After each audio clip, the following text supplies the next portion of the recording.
I think the things that we're probably more aware of are the local Copenhagen attitudes with like the students that you interviewed as well, and of course on the blogs there's kind of the good old architecture hate comments that are quite relevant, but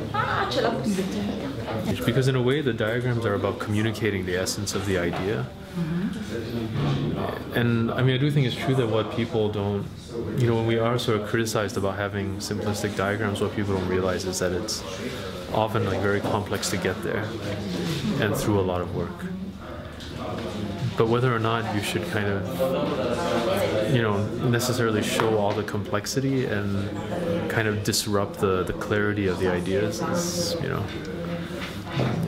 I don't know like a magician too. I think it's a very clear illusion. It's not an illusion, but it's like a clear kind of story, and to kind of muddy it with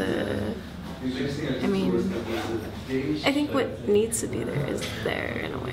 Well, I don't know. I mean, maybe what you could say is that you could add layers of information so that there is the kind of initial clarity of the concept and the idea of the project, what it's about, but then to have the kind of, layers that you peel away that actually show the complexity. But I think that is also something that has to do with the format of how projects are shown. Like in a blog, how do you show all the material? I think it's always good to have the research to back you up. Of course, you have a thesis statement somehow that is like the simple progression, and then of course there are layers that you can always.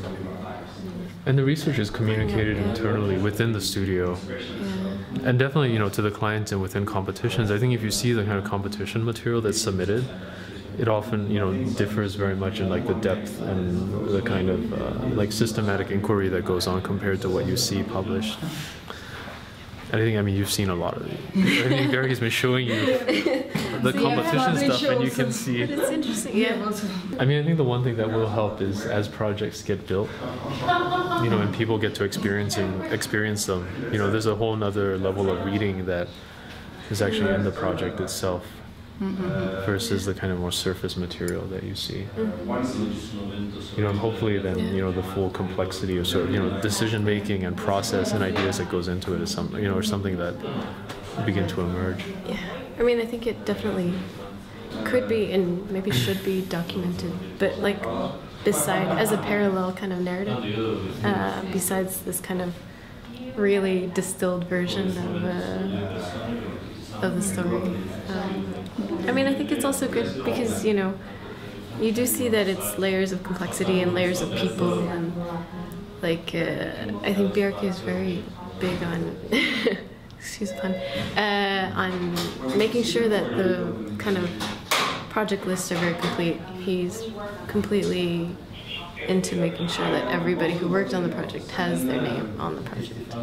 And I think that's part of this kind of group mentality that makes the office. That's fun for sure. Excited. There are so many kind of fun projects coming up that. No, maybe it's the naivete of the young architect, but no, but I think it's more. I think what you said is true. Like, it's more exciting than anything else. I think like on AMF when we saw the facade prototypes and how massive they are and impressive in person. Your heart almost stops, and that's kind of like wow. But there is a certainly motivating factor for everyone in the office also. Yeah, just to see it. That allows people to feel the impact of what they're doing. Yeah. Because sometimes, it's easy to imagine it could feel like you're just playing with things, in the computer or, kind of not really. That's true. To get kind of a tactile, like, actual experience or understanding of what you're really making. And that's actually something that we do a lot. That's often not communicated. It's like the model making. And that's a very, very, I think, important element of what we do. Yeah. Also, you've been to the office, like, it's just like filled with models and like everywhere.